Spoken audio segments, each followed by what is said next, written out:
Hello friends, नमस्कार। RSMC YouTube channel में आपका फिर से स्वागत है। आज हम एपी के एक प्रश्न को हल करेंगे जिसमें है एपी 63, 65, 67 और दूसरा एपी है 3, 10, 17 के एनवा पद समान है तो एन का मान ज्ञात करें। यहाँ पर दो एपी दिया हुआ है और इन दोनों एपी का एनवा पद बराबर है, मतलब इस दोनों एपी के एनवें स्थान पर जो भी पद है वो बराबर है, तो हमें वो एन का मान पता करना है। तो यहाँ पर लिखेंगे हल, और हल में लिखेंगे यहाँ पर दो एपी दिया हुआ है, तो यहाँ पर लिखेंगे प्रथम एपी के लिए, प्रथम एपी के लिए। तो प्रथम एपी के लिए यहाँ पर हो जाएगा ये प्रथम पद, और प्रथम पद को ए से सूचित किया जाता है, तो यहाँ पर ए बराबर हो गया 63। उसके बाद सारवंतर निकालेंगे और सारवंतर को डी से सूचित किया जाता है, तो ये डी बराबर हो जाएगा A2 माइनस A1, मतलब दूसरे पद में से प्रथम पद को घटाएंगे तो ये हो जाएगा 65 माइनस 63 और घट करके ये हो जाएगा 2। तो यहाँ पर प्रथम पद और उसका सारवंतर ज्ञात हो चुका है। तो चूंकि किसी भी एपी का एनवा पद ज्ञात करने के लिए सूत्र होता है, और वो सूत्र होता है ए एन बराबर A plus N minus 1 into D.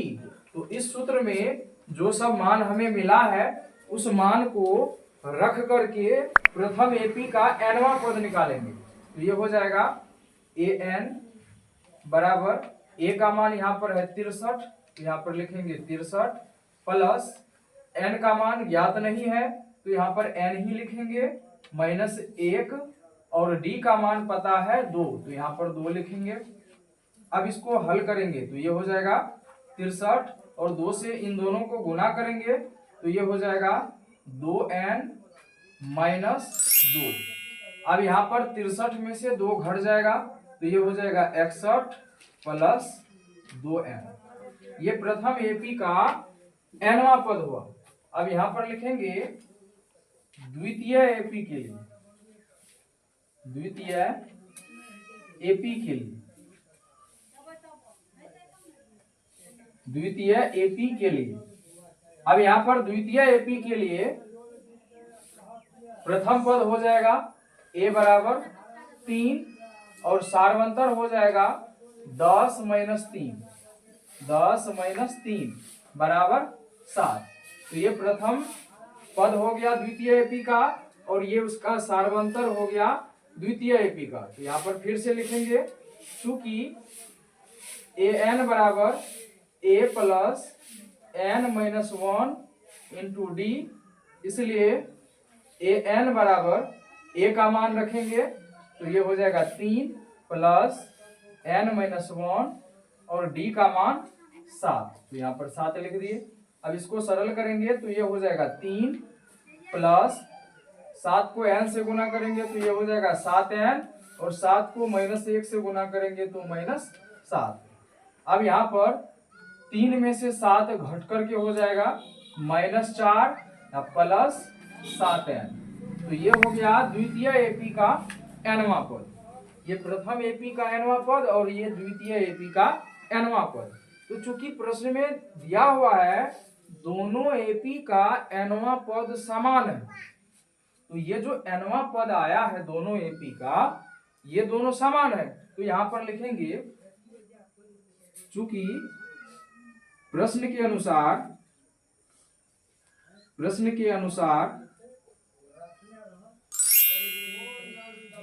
दोनों एपी का एनवा पद समान है। चूंकि प्रश्न के अनुसार दोनों एपी का एनवा पद समान है, इसलिए इन दोनों पदों को समान कर देंगे। तो यहाँ पर हो जाएगा 61 प्लस 2n बराबर -4 प्लस 7n। तो इस तरह से चूंकि दोनों एपी का nवां पद समान है, इसलिए प्रथम एपी का nवां पद बराबर दूसरे एपी का nवां पद। तो अब ये एक रैखिक समीकरण बन गया है एक चर में। यहाँ पर n एक ही चर है और इस एक चर वाले रैखिक समीकरण को हल करेंगे तो हमें n का मान मिल जाएगा। तो अब इसको हल करते हैं। तो यहाँ पर 2n है, तो यहाँ पर लिखेंगे 2n, और उसके बाद ये 7n दाएं पक्ष में है तो इसको बाएं पक्ष में लाएंगे तो ये हो जाएगा -7n बराबर, और दाएं पक्ष में ये -4 है तो -4 ही लिखेंगे, और ये बाएं पक्ष से 61 को ले जाएंगे दाएं पक्ष में तो ये हो जाएगा -61। अब ये दोनों घट करके हो जाएगा -5n बराबर, और ये दोनों जुड़ करके हो जाएगा -65। अब ये -5 को लाएंगे दाएं पक्ष में तो ये हो जाएगा n बराबर -65 बट्टा -5। अब ये माइनस माइनस कट जाएगा और 5 से 65 भी कट जाएगा तो ये हो जाएगा 13। तो इस तरह से n का मान आया 13, और ये जो n का मान आया है वही निकालने के लिए कहा जा रहा था, जो n का मान ज्ञात कीजिए। तो लिखेंगे यहाँ पर, इसलिए n बराबर 13।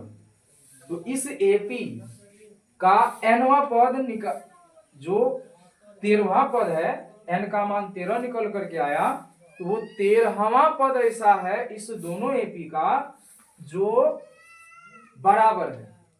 तो इस तरह से n का मान आप निकाल सकते हैं। इसी तरह के अन्य वीडियो को देखने के लिए आप मेरे YouTube चैनल RSMC को सब्सक्राइब और उनके वीडियो को लाइक, शेयर और कमेंट कर सकते हैं। धन्यवाद।